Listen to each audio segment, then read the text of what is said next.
अस्सलाम वालेकुम, नमस्कार, सत श्री अकाल एंड गुड इवनिंग। मैं हूं आरज़ू काज़मी और जैसा कि आप देख रहे हैं हमारे साथ भारत से सुशांत सिन्हा हमारे साथ हैं जो कि सीनियर जर्नलिस्ट हैं और आजकल पाकिस्तान में बहुत फेमस हैं। तो थैंक यू सो मच कि आज आप आए, बहुत शुक्रिया। हाँ मतलब आपके डीजी आईएसपीआर तो चाहते थे कि मैं ब्रह्मोस पर बैठ कर आऊं, लेकिन उसके पहले आपके शो के जरिए मैं पाकिस्तान की आवाम तक पहुंच रहा हूं। तो सबको मेरा बहुत सलाम, बहुत नमस्कार। बहुत शुक्रिया। लेकिन क्या वजह बनी, आपको क्या लगता है कि आपका वीडियो दिखाया गया, आपकी बात की गई, आपको इनवाइट किया गया? क्योंकि एज अ जर्नलिस्ट जो हम लोग हैं तो हमारा काम तो न्यूज़ देना होता है। तो क्यों आपको ऐसा लग रहा है या आप क्या समझते हैं कि क्यों ये घबराहट जो है वो इस वक्त दिखाई दे रही है डीजीआईएसपीआर की प्रेस कॉन्फ्रेंस में? देखिए, मुझे ऐसा लगता है कि पिछले कुछ सालों में पाकिस्तान को ये समझ में तो आ गया है कि दो चीजें इनएविटेबल हैं। एक कि पाकिस्तान भारत में जो आतंकी भेजता है वो नहीं रुकना है, और वो असीम मुनीर के राज में तो और बढ़ गया है या बढ़ेगा ही, ये उनको पता है। तो वो वही करेंगे जो वो करते आए हैं। और अब ये जो भारत है ये छोड़ेगा नहीं, ये भी उनको समझ में आता है। तो पिछली बार क्या था कि भारत की सरकार ने बोल के, क्योंकि यहाँ गुस्सा बहुत था, लोगों की एक्सपेक्टेशन बहुत थी कि भाई कब एक्शन होगा, कब एक्शन होगा, तो प्रधानमंत्री ने सबको बोला था कि जवाब तो दिया जाएगा। लेकिन इस बार चूंकि ऑपरेशन सिंदूर पार्ट 2 होना है, ये सबको पता है, और जो तैयारियां दिख रही हैं, तो पाकिस्तान को ये समझ में तो आ रहा है, मुझे लगता है पाकिस्तान की सेना को, कि ये एक्शन तो होगा। कब होगा नहीं होगा ये वो अभी तय नहीं कर पा रहे। तो वो क्लोजली मॉनिटर कर रहे हैं चीजों को। अब उनकी दुर्दशा अगर ये है कि उनके यहाँ पर अगर सोर्सेज जो हैं वो काम नहीं आ रहे, या जो उन्होंने यहाँ स्पाई भेजे होंगे वो या तो पकड़े गए हैं या भेज नहीं पा रहे हैं, जो भी हो रहा हो, तो वो अब भारतीय चैनल्स पे नजर रख रहे हैं, मुझे लगता है कि वहां से क्या खबर मिल रही है। और चूंकि पाठशाला को बहुत लोग देखते हैं, उनको लगा हो कि यहीं से अच्छी ऑथेंटिक सोर्स से खबर मिलेगी कि क्या हो सकता है नहीं हो सकता। तो हम तो बड़ी नॉर्मल सी बात कह रहे थे कि भाई यूएस थिंक टैंक की भी रिपोर्ट आई हुई कि अफगानिस्तान भी मारेगा, भारत को मारेगा ही मारेगा। उसको उन्होंने एकदम से दिल पे ले लिया कि भाई ये तो मारने आने वाले। तो घबराहट है, मुझे लगता है ये। और इसलिए जहां से वो चीजें निकाल के और एक माहौल, एक बेस बना रहे हैं कि देखो भारत ये करने वाला है, देखो भारत ये करने वाला है, उसकी उसकी चीज ज्यादा मुझे लग रही है। लेकिन ढाका में जिस तरीके से मुलाकात हुई थी डॉक्टर जयशंकर की, हमारे जो नेशनल असेंबली के स्पीकर है, उसके बाद तो लग रहा था कि शायद ये जो नया साल शुरू हुआ है वो थोड़ा सा मन लेकर आएगा, कुछ चीजें जो हैं वो सॉर्ट आउट की जाएंगी, बातचीत होगी। आपको लग रहा है ऐसा कुछ होगा इस साल में? देखिए, वैसे तो आप कहेंगे तो भारत ने प्रयास किया था, भारतीय पीएम जो हैं वो नवाज शरीफ से भी मिलने चले गए थे। लेकिन अ, आपके मुल्क की प्रॉब्लम क्या है, मतलब पाकिस्तान में स्पेशली जो सेना है और वहां जो लोग हैं उनकी प्रॉब्लम क्या है कि उनके अपने इंटरनल फैक्टर्स इतने ज्यादा खराब हो रखे हैं कि आपके यहाँ महंगाई इतनी है, आपके यहाँ जो ग्रोथ है वो उतनी नहीं है, आप कर्जा लेके देश चल रहा है पाकिस्तान। तो उन सारी चीजों को ढकने के लिए उनको एक ही रास्ता दिखता है कि कैसे हम भारत से एंगेज करते रहें और ये दिखाते रहें कि देखो भारत के सामने साथ हमने ये किया, भारत ने ये कर दिया, वो कर दिया। तो फोकस खुद को बढ़ाने पे कम और भारत को गिराने पे ज्यादा है। तो इसलिए जयशंकर मिलने या कोई और मिल ले, मुझे नहीं लगता कि बहुत फर्क पड़ने वाला है। क्योंकि देखिए, एक हद तक जब जब आप किसी चीज को बड़ा करने जाते हैं तो वो एक हद तक तो आपके कंट्रोल में रहती है, उसके बाद वो आपके हाथ से भी निकल जाती है। और मुझे लगता है पाकिस्तान में जो ये टेररिस्ट हैं वो अब इस तरह से रुक जाएं कि भाई अब आधे के बाद हम जो है अब भारत पे कोई हमला नहीं करेंगे, हमारा कोई आतंकी नहीं जाएगा, अब हम अमन से रहेंगे और हम कोई कसाब नहीं तैयार करेंगे, ये होना नहीं। इसलिए जयशंकर किसी से मिलने, प्रधानमंत्री किसी से मिलने, मुझे नहीं लगता कि भारत और पाकिस्तान के जो रिश्ते हैं वो अब सुधरने की स्थिति में मुझे लग रहा है। और इसलिए मुझे नहीं लगता कोई बहुत फर्क पड़ेगा। और 2026 में देखिए, कई एस्ट्रोलॉजर्स भी प्रिडिक्ट कर रहे हैं कि 2026 में भारत पाकिस्तान का छोटा युद्ध तो होगा होगा। लेकिन जो स्थितियां बन रही हैं, थिंक टैंक कह रहे हैं कि भाई युद्ध होना ही होना है क्योंकि भारत पर एक और टेररिस्ट अटैक होगा होगा। या जो दिल्ली में अटैक हुआ, आप सोचिए कितने बड़े हमले की तैयारी थी, अगर वो ना पकड़ा जाता तो कितना बड़ा अटैक भारत में होता, तो फिर क्या ही होता आप सोच सकती है। तो इसलिए आज नहीं तो कल ये होना है, चाहे कोई किसी से मिल ले, मुझे नहीं लगता कि फर्क पड़ना है। लेकिन दिल्ली में जो कुछ हुआ तो वो तो काफी लोग, जो लोग भी थे वो दिल्ली के या भारत के अंदर से ही थे। और वहीं से जो है निकले, तो इस तरह की सोच जो है वो यकीनन कहीं ना कहीं जो है वो भारत में भी है। और आपका जो शो है वो उन चंद शोज में से जो बहुत डिसेंटली मतलब बात हो रही होती है, वो नहीं होता कि सब लोग लड़ रहे हैं या कोई इस तरह की, बल्कि एक टॉपिक को लेकर और आप बात करते हैं तो डेफिनेटली लोग देख रहे होंगे हिंदुस्तान पाकिस्तान दोनों ही तरफ के। तो आपको नहीं लगता कि मीडिया की भी कुछ रिस्पॉन्सिबिलिटी आ जाती है कि थोड़ा सा मतलब जो टेंशन बनी हुई है उसको कम करें? क्योंकि पाकिस्तान ऑपरेशंस तो कर रहा है ना, चाहे वो केपीके में हो या कहीं पे, लेकिन आपको क्या लग रहा है कि पंजाब में ऑपरेशन नहीं होता जहां पे आप लोगों ने अटैक किया था? हम भी ये कहते हैं कि वहां पे ऑपरेशन क्यों नहीं होता जहां पे मसूद अजहर और हाफिज सईद जैसे लोग मौजूद हैं? और क्या हाफिज सईद या इस तरह के लोगों को अगर हैंडओवर कर दिया जाए, जो कि मुश्किल लग रहा है कि पाकिस्तान करेगा, तो क्या तब टेंशन कम हो सकती है? देखिए, अगर कर दे तब तो मुझे लगता है कि एक जेस्चर भी होगा कि पाकिस्तान सीरियसली सोच रहा है कि भाई आतंकवाद से लड़ना है, या जिन्होंने गलत काम किया है उनको सजा मिलनी चाहिए। क्योंकि पाकिस्तान, आरजू जी, आप ये देखिए कि एक लंबे अरसे तक तो उसने ये माना ही नहीं कि कसाब पाकिस्तान से था। वो तो पाकिस्तान के जर्नलिस्ट ने जो है वो फिर निकाल के दिखाया कि भाई ये तो कसाब जो है वो पाकिस्तानी है। जब आप डिनायल मोड में रहेंगे तो चीजें कैसे सुधरेंगी?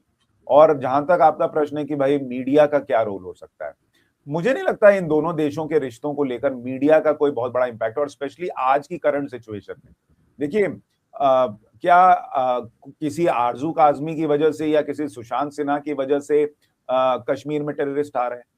भाई हम तो अपना काम कर रहे हैं। मान लीजिए मैं एनालिसिस कर रहा हूं कि अमेरिकी थिंक टैंक की रिपोर्ट आई है कि पाकिस्तान पे टेररिस्ट अटैक करेगा और इस बार भारत और पाकिस्तान के बीच युद्ध होने की पूरी संभावना है। तो ये मैं तो नहीं कह रहा, ना आप कह रही हैं, दुनिया भर के जो लोग रीड कर रहे हैं, जो उनके पास भी खबरें इनपुट आ रही होंगी, उस हिसाब से वो चीजें बता रहे हैं। तो अगर मान लीजिए मैं ये कहना भी शुरू कर दूं कि नहीं नहीं, भारत पाकिस्तान के बीच बहुत अच्छे रिश्ते हैं, और एक एक दौर भारत में रहा है, ऐसे बहुत सारे जर्नलिस्ट रहे हैं जिन्होंने अमन की आशा, कबूतर उड़ाना, ये सब बहुत किया है। रियलिटी से आंखें मोड़कर ये दिखाना कि नहीं नहीं, हम पड़ोसी हैं, हम ठीक हो सकते हैं। वाजपेयी साहब ने जो है वो बहुत प्रयास किया कि चीजें हो जाए। और मुझे लगता है कि नरेंद्र मोदी को बहुत क्रिटिसिज्म होता है कि कौन बात का चले गए थे वहां बिरयानी खाने नवाज शरीफ से।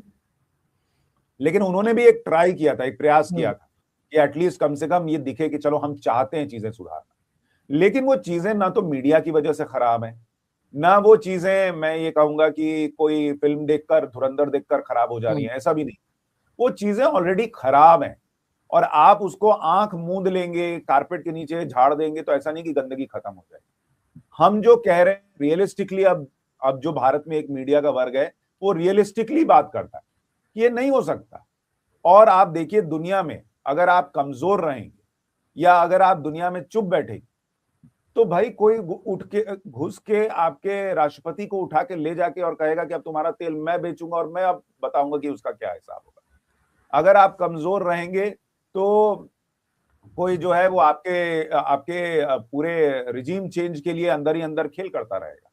तो ये दुनिया भर में हो रहा है, और इसीलिए भारत की सबसे बड़ी ताकत नरेंद्र मोदी ने भारत की इकोनॉमी को बना रखा है, जिसकी वजह से भारत स्टेबल है।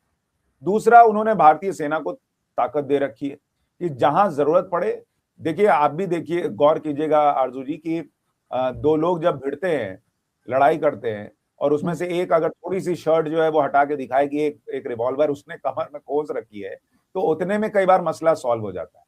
तो अब ये जो नया वाला भारत है, इसने वो रिवॉल्वर कमर में रखी, इनफैक्ट उसने बंदूका रखी हुई कि थोड़ा देखो कि हम क्या कर सकते हैं, ये बताना जरूरी। लेकिन मीडिया कुछ कर दे, आप सोचिए, आप बताइए, आप मुझे बताइए, आप अगर एक साल तक भी कहते रहेंगे भारत और पाकिस्तान को जो है वो शांति की बात करनी चाहिए, हो जाएगा? मुझे तो नहीं लगता हो सकता। इतने साल तो कबूतर उड़ाए हमने, कुछ नहीं हुआ। नहीं, डेफिनेटली बातचीत से नहीं हल होगा, बल्कि कुछ एक्शन भी करना पड़ेगा। और अगर पाकिस्तान, मुझे लगता है, अगर हैंडओवर नहीं कर सकता तो कम से कम पाकिस्तान के अंदर ऐसे सजा दे कि जिससे कि जो है भारत को लगे कि हाँ, हम सीरियस हैं इन लोगों को कंट्रोल करने में। सिर्फ ये कह देने से मुझे ये बताइए, पाकिस्तान तो ये भी नहीं मानता कि दाऊद इब्राहिम उसके है, तो हैंडओवर किसको करेगा? पाकिस्तान ने तो ये नहीं माना था कि जो उसामा बिन लादेन है उसके यहाँ है, तो हैंडओवर किसको करेगा? वही मैं कह रहा हूँ ना कि जो डिनायल मोड में है वो एक्सेप्टेंस कैसे लाएगा? बिल्कुल ऐसा ही है। जाहिर है कि जब तक उस चीज को माना नहीं जाएगा, जब तक कंट्रोल नहीं होगा, चले दाऊद इब्राहिम का हम कह सकते हैं यहाँ चला गया वहां चला गया, लेकिन हाफिज सईद तो मौजूद है, मसूद अजहर भी इधर ही है जिसके ऊपर अभी अटैक किया गया था। तो उसके ऊपर तो यकीनन पाकिस्तान कार्रवाई कर सकता है और करनी भी चाहिए। उसमें हमारा ही फायदा है, भारत से ज्यादा पाकिस्तान का फायदा है। जो हम प्रॉब्लम झेल रहे हैं इस वक्त, उसमें से हम निकल पाएंगे। लेकिन अमेरिका के साथ इस वक्त कैसे ताल्लुकात है आप लोगों के? क्योंकि एक चीज आप बताइए, करता जी क्यों नहीं है पाकिस्तान? जी पाकिस्तान करता क्यों नहीं है उन पे कार्रवाई? क्यों हाफिज सईद अगर दे दे हमको, मसूद अजहर हम्म दे दे या हम्म दाऊद दे दे, ये क्यों नहीं करता? जब जब सारे लोग मंच पे खड़े होकर कहते हैं कि हम विक्टिम है, पाकिस्तान यही कहता है ना हाँ कि वो भी हाँ विक्टिम है।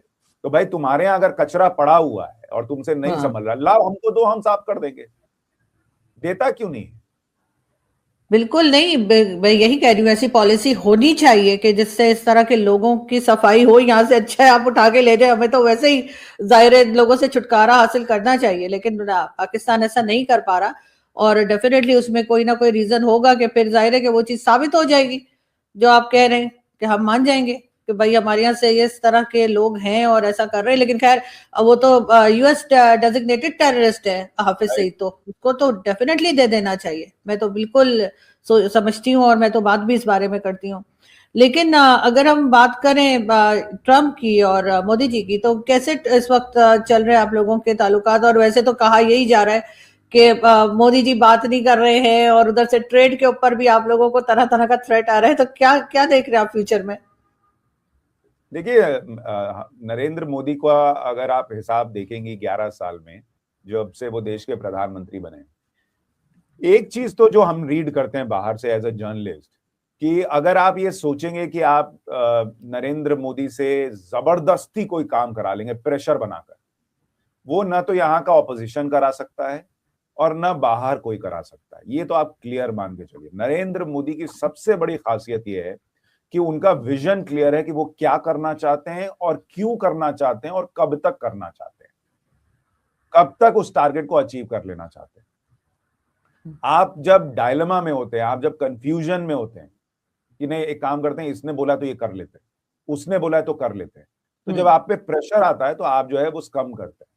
लेकिन अगर आप देखेंगे इस 11 साल में नरेंद्र मोदी ने, अगर 3 कृषि कानून को छोड़ दिया जाए मोटे तौर पर, एक बड़ा फैसला जो उन्होंने वापस लिया, कोई भी ऐसा काम जो उनको लगता था कि ये देश हित से जुड़ा हुआ है और उसको लेकर ऑपोजिशन ने कितना सोशल मीडिया से लेकर कहीं माहौल बनाया, उन्होंने कभी वापस नहीं किया। कृषि कानून को भी लेकर वो बहुत कॉन्फिडेंट थे कि ये बहुत अच्छा काम हो रहा है जो कि देश के किसानों के लिए, और आज बहुत लोगों को समझ में भी आ रहा है कि हो जाता तो अच्छा था। लेकिन तब माहौल जो बना उसमें उन्होंने देखा कि देश के लोगों का ही नुकसान हो रहा है, जिस तरह से उनको सड़क पे लाया गया है और जिस तरह का माहौल देश में बनाया जा रहा है। तो 2 स्टेप पीछे करके और फिर 4 स्टेप आगे बढ़ने वाली रणनीति के तहत वो पीछे हटे, वरना वो हटते नहीं। तो मुझे ऐसा लगता है कि डोनाल्ड ट्रंप ये जानते हुए कि भाई वो नरेंद्र मोदी टफ नेगोशिएटर है, वो इसीलिए ये 3-5 पैंतरे जो है वो कर रहे हैं। उनको लगता है कि मैं यहाँ बोलूंगा, यहाँ भारत में ऑपोजिशन जो है वो तुरंत हल्ला करेगा, मोदी पे प्रेशर बनेगा, तो फिर मोदी पे प्रेशर बनेगा तो वो मुझसे फोन करके बात करेंगे। ये ऐसा नहीं होता। नरेंद्र मोदी बहुत क्लियर हैं कि उनको अमेरिका से इस ट्रेड डील में क्या चाहिए भारत के लिए और वो क्या दे सकते हैं, उनको कोई कंफ्यूजन नहीं। किन पॉइंट्स पर वो कॉम्प्रोमाइज नहीं करेंगे वो बहुत क्लियर है। और साथ ही अगर आप ये सोचते हैं कि मैं थोड़ा मक्खनबाजी करूं तुम्हारी तब जाके तुम मेरा काम करोगे, ये नया भारत नहीं कर। इसीलिए देखिए सोशल मीडिया पे बहुत माहौल बनता है, मेरे क्लिप डाल देते हैं कि देखो इसने ट्रम्प ऐसा बोला, उसने बोला, देखो ऐसा हो रहा, मोदी ऐसा कर रहा है। अब आप देखिए कॉमर्स मिनिस्टर है अमेरिका के, उन्होंने खुद क्लियर कर दिया कि मोदी डिड नॉट कॉल, ये उनका सेंटेंस है, मोदी डिड नॉट कॉल।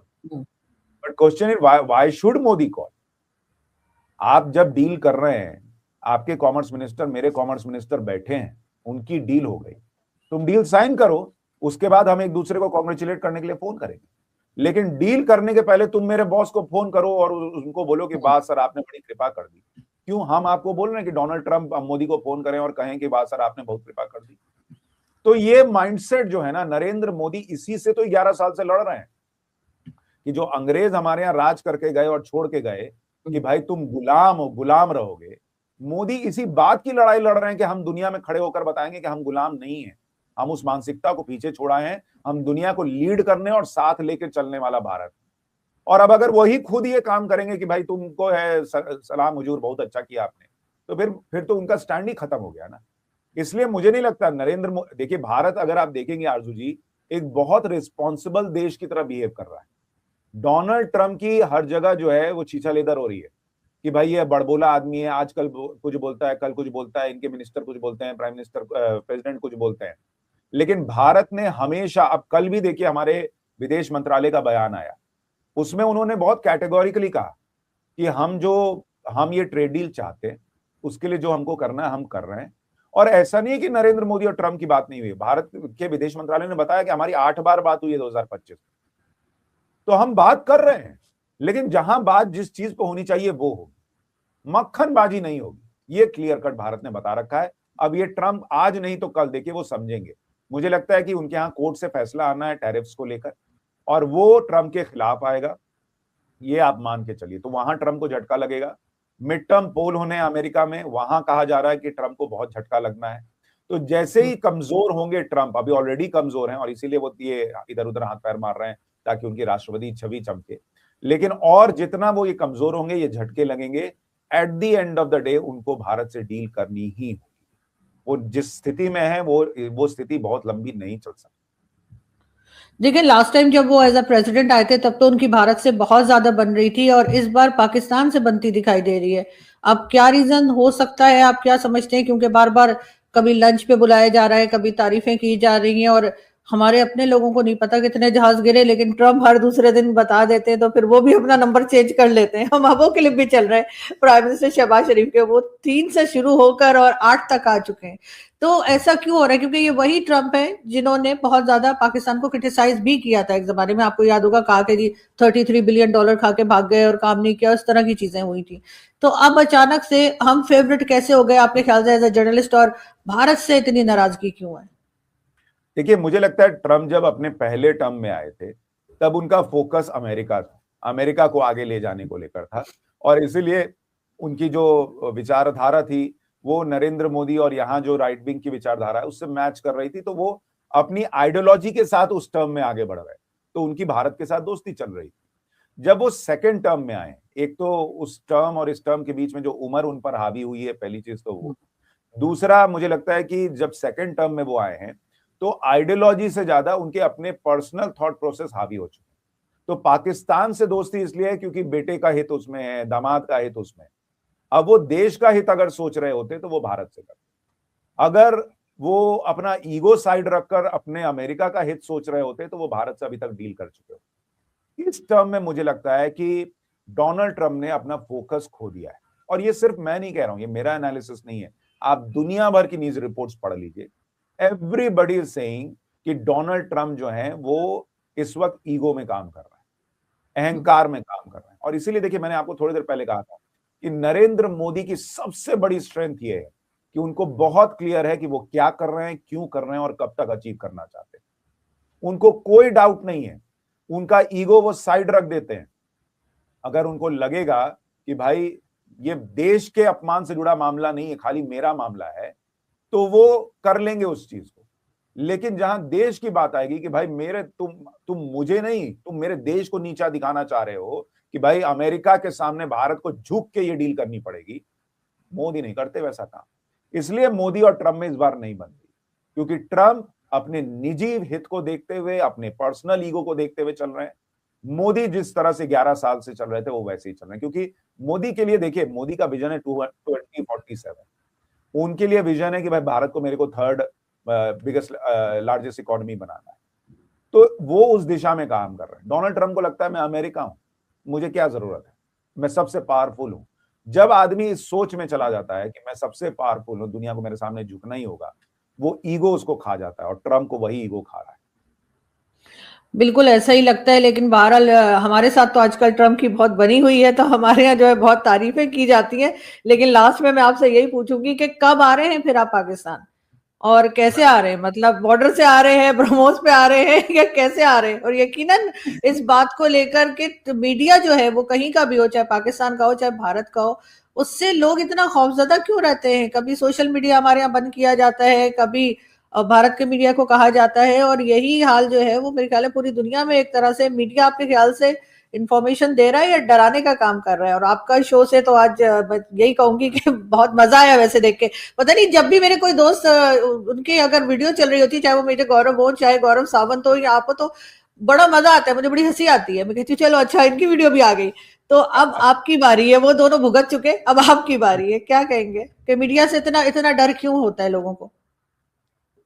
देखिए, मुझे ऐसा लगता है कि मीडिया से नहीं, लोगों को सच से डर होता है। और जब आप उस सच को देखते हैं, जानते हैं, अंदर अंदर जानते हैं, और वही चीज सामने से आती है और दोनों का कनेक्शन स्टैब्लिश होता है, तो आपके अंदर एक डर पैदा होता है। मुझे लगता है पाकिस्तान में डीजीआईएसपीआर हो या पाकिस्तान की सेना हो, उनको अंदर से तो पता है ना। देखिए आरजू जी, हम कुछ भी कह लें, हम दुनिया के सामने जाकर भले कहें कि हमने भारत के 8 रफेल गिरा दिए, 9 गिरा दिए, कभी 25 गिरा दिए, कभी 30 गिरा दिए, या हमारे यहाँ ढेले भर का नुकसान नहीं हुआ, अंदर अंदर तो सबको पता होता है ना कि क्या हुआ है, सबको पता होता है, वो छुप नहीं सकता।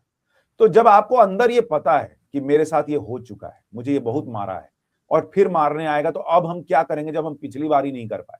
इस बार तो अमेरिका ने खुद अपना रायता फैला लिया, 10 जगह हाथ पैर घुसाए हुए है, तो उसका क्या होगा। चाइना और रशिया और इंडिया तीनों साथ दिख रहे हैं, पता चला चाइना ने उतना साथ नहीं दिया, पिटने के लिए छोड़ दिया, तब क्या करूंगा मैं। तो ये अंदर से डर जो है ना, वो पाकिस्तान को खाए जा रहा है।